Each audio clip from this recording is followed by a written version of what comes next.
If I ask you what is the relation between 10 and 100, then you are going to say, sir, 100 10 से 10 गुना ज्यादा है. मतलब हम लोगों ने क्या किया, इसका रिलेशन दे दिया कि ये 10 गुना ज्यादा है. और else let me take second example.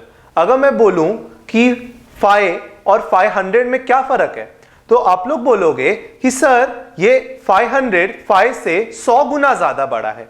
अभी हम लोग क्या कर रहे हैं, बचपन से हम लोगों ने सीखा है कि ये किससे कितना 10 गुना बड़ा है, कोई किसी से 100 गुना बड़ा है, कोई किसी से 1000 गुना बड़ा है. But what if I tell you 1 million. 1 million मतलब 1 और 1 मिलियन के बीच में फर्क कितना है, नहीं पता ना. फिजिक्स के पास इसका आंसर है. अभी फिजिक्स ने क्या किया है, बहुत ही इजी टर्म्स में हम लोग समझते हैं कि रिलेशन कोई भी एक क्वांटिटी या दूसरे क्वांटिटी के बीच में कितना आएगा, या उसको अपने पावर्स के टर्म में हम लोग कैसे एक्सप्रेस कर सकते हैं. So this topic is called as order of magnitude. Now without complicating the stuff more, I'm going to simply tell you the basic concept how to calculate the order of magnitude of a given quantity. Now the first basic rule is, for example, my value is x. अभी value x है. एक चीज याद रखना है कि x का जो रेंज है, x हमेशा हम लोग का 0.5 से बड़ा होना चाहिए और 5 से कम होना चाहिए या 5 के इक्वल होना चाहिए. Means x should be greater than 0.5 and x should be less than equal to 5. ठीक है, 5 या 5 के जितना चलेगा, लेकिन 0.5 से बड़ा होना चाहिए. ये इसका x का रेंज हो गया. So let us learn with the help of an example. For example, हम लोग बोलेंगे that is mass of an electron. अगर इलेक्ट्रॉन का हम लोग मास बोलेंगे, इलेक्ट्रॉन का मास कितना है, 9.1 into 10 to the power minus 31 kg. सबसे पहले हम लोग को चेक करना है इसका रेंज. रेंज देखते हैं, अपना रेंज कितना होना चाहिए, x जो अपना वैल्यू है, तो इसका वैल्यू कितना है 9.1. x should be greater than 0.5 but should be less than equal to 5. क्या 9.1 0.5 से बड़ा है और 5 से कम या इक्वल है, नहीं. लेकिन मतलब मुझे क्या, इसको अपने रेंज पे लेके आना है. तो रेंज में लेके आने के लिए क्या करूंगा मैं, multiply by 10 and divide by 10.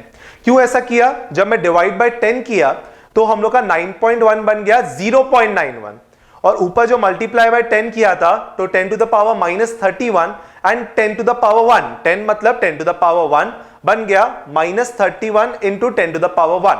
Remember, powers हमेशा ऐड या सब्ट्रैक्ट होते हैं. सो माइनस 31 प्लस 1 कितना हो जाएगा, 10 टू द पावर माइनस 30.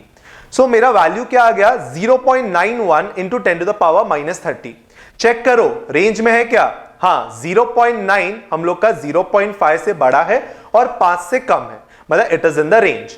अभी रेंज में आ गया तो इसके बाद पावर क्या आया, पावर आया 10 टू द पावर माइनस 30, मतलब 10 to the power minus 30 kg becomes our order of magnitude. Simple concept. So हम लोग का मास ऑफ एन इलेक्ट्रॉन का ऑर्डर ऑफ मैग्नीट्यूड क्या है, 10 to the power minus 30 kg. चलो और एक एग्जांपल ले लेते हैं. दूसरे एग्जांपल में हम लोग बोलते हैं what is the charge of an electron.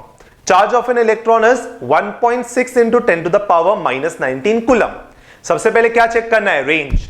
Range check करते हैं, क्या होना चाहिए अपना, x का value should be greater than 0.5 less than equal to 5. 1.6 0.5 से बड़ा है और 5 से कम भी है, मतलब कुछ करने की जरूरत नहीं है, डायरेक्ट जो पावर है वही ले लो. तो ऑर्डर ऑफ मैग्नीट्यूड क्या आ गया, 10 to the power minus 19 coulomb. समझा बेसिक कंसेप्ट. और एक एग्जांपल ले लेते हैं.